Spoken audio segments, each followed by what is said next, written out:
আপনি আমার বাবা মাকে ফোন দিয়ে বেতন নিয়ে উল্টাপাল্টা কথা না বললেও পারতেন মা। এখানে দোষের কি আছে? তোমার বাবা তো সবকিছু মাইনাই নিচ্ছে।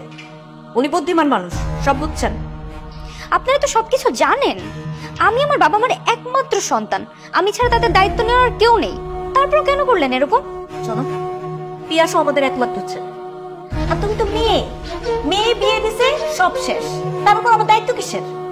ও আচ্ছা, মানে মেয়ে হলে বিয়ের পর বাবা মার প্রতি আর কোনো দায়িত্ব থাকে না, আর ছেলে হলে বাবা মার প্রতি সারা জীবন দায়িত্ব থাকে। মেয়ে সন্তান কোনো সন্তান না, ছেলে সন্তান সন্তান, তাই তো?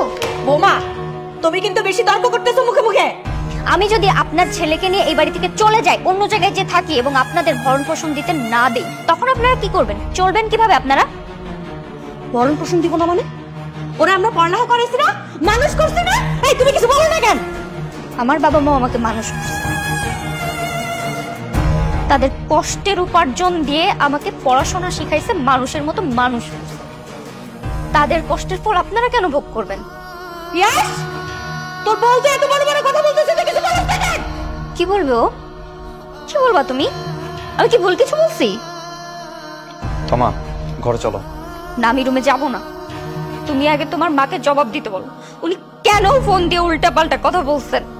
পাড়াপাড়ি হচ্ছে কিন্তু। তোমাকে বলছে আমার সাথে রুমে যেতে, চলে আসো। না, আমি যাব না। তোমার মাকে জবাব দিতে হবে। উনি কেন আমার অসুস্থ বাবা মাকে ফোন দিয়ে উল্টা পাল্টা অপমানজনক কথাবার্তা বলছেন। মা তোমার কি জবাব দিবে? তুমি আগে আমার প্রশ্নের উত্তর দাও।